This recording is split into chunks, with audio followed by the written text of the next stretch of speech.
Assalamualaikum warahmatullahi wabarakatuh. Salam Pramuka. Halo semuanya, perkenalkan nama saya Naila Zaskia Salsabila Syahri dari SMA Islam Al-Azhar 8, Kota Bekasi. Pada kesempatan kali ini, saya akan menjelaskan salah satu materi kepramukaan, yaitu adalah kompas.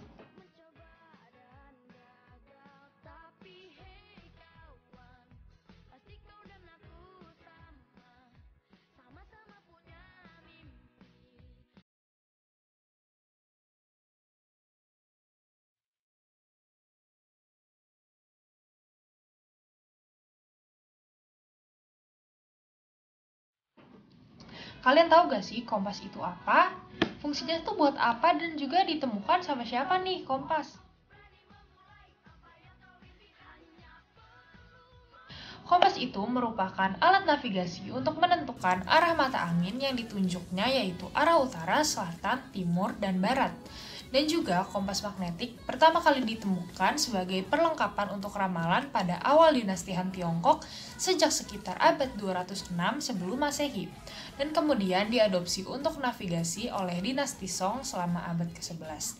Tetapi baru pada tahun 1877 orang Inggris William Thomson membuat kompas yang dapat diterima oleh semua negara dengan memperbaiki kesalahan-kesalahan yang timbul dari deviasi magnetik karena meningkatnya penggunaan besi dalam arsitektur kapal. Prinsip kerja kompas berupa panah penunjuk magnetis yang memberikan rujukan arah tertentu yang menyelaraskan dengan medan magnet bumi secara akurat. Fungsi dari kompas adalah untuk menentukan atau mengetahui arah dan besaran derajat suatu arah, dan juga untuk mengetahui lokasi suatu medan berdasarkan peta. Kalian tahu gak sih kompas itu dibedakan menjadi dua jenis loh. Yang pertama adalah kompas analog dan yang kedua adalah kompas digital. Kompas analog adalah kompas yang umum digunakan dalam kehidupan sehari-hari termasuk oleh kita para anggota pramuka. Penggunaan kompas analog secara manual yaitu dengan menyelaraskan jarum kompas yang terdapat di dalamnya. Kompas analog terdiri atas beberapa jenis, yaitu kompas lensa, kompas bidik atau kompas prisma, dan kompas orientering. Kompas lensa merupakan kompas yang dilengkapi dengan lensa beacon cave yang berfungsi untuk mempermudah dalam pembacaannya. Umumnya, kompas lensa berbentuk sederhana, ringan, dan harganya lebih murah. Namun, validitas pengukuran besarnya sudut kompas kurang akurat. Selanjutnya, ada kompas bidik.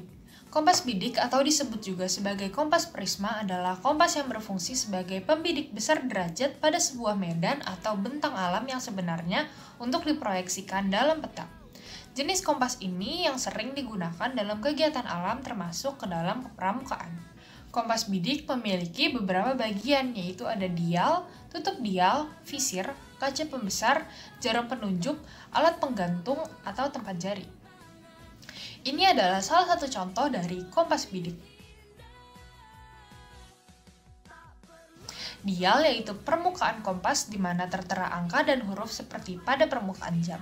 Tutup dial dengan dua garis bersudut 45 derajat, visir yaitu lubang dengan kawat halus untuk membidik sasaran, kaca pembesar untuk membaca angka ataupun derajat kompas, jarum penunjuk untuk menunjukkan arah utara magnet, alat penggantung atau tempat jari yang dapat digunakan untuk penyangkut ibu jari sebagai penopang kompas saat membidik.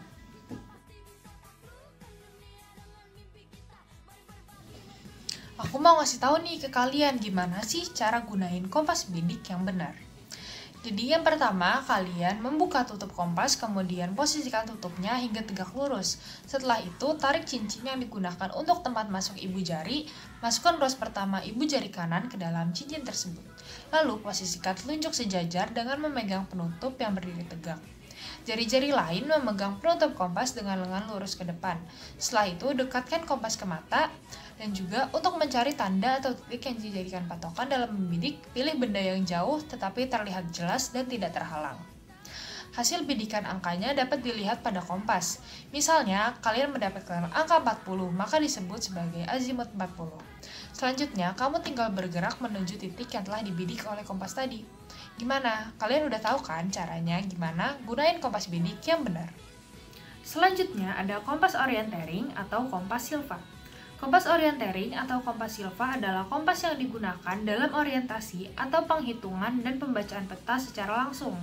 Kompas ini umumnya memiliki badan atau wadah transparan yang memudahkan pembacaan terhadap peta yang ditaruh di bawahnya.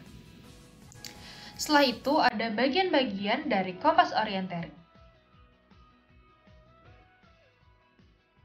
Kompas orientering memiliki bagian plat dasar atau base plate, petunjuk arah perjalanan atau direction of travel arrow, selanjutnya ada memutar bezel atau rotating bezel, dan yang terakhir ada mistar atau rules. Plat dasar atau base plate yang clear sehingga dapat melihat peta di bawahnya, dan memiliki satu tepi lurus untuk mentransfer ke peta. Yang kedua, petunjuk arah perjalanan atau direction of travel arrow yang digunakan untuk menunjukkan ke arah kompas.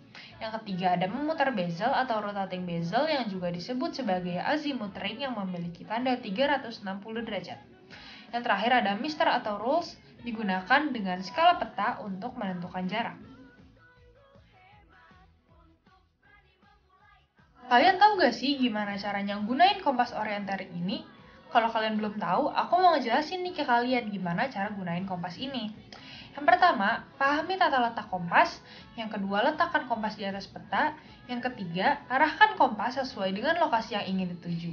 Jika kalian sudah ketemu lokasinya, terus bergerak ke arah tersebut. Dan yang keempat, transposisikan arah perjalanan pada peta sehingga panah penunjuk kompas mengarah ke utara pada peta.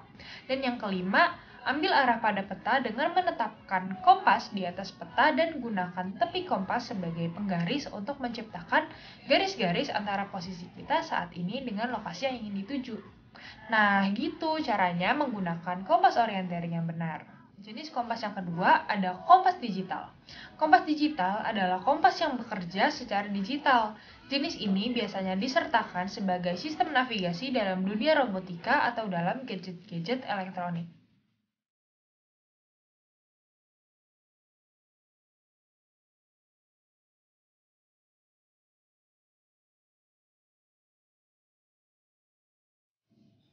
Nah, sekarang kalian udah lebih paham kan apa itu kompas, siapa yang nemuin kompas, fungsinya apa, dan juga gimana sih cara kita gunain kompas?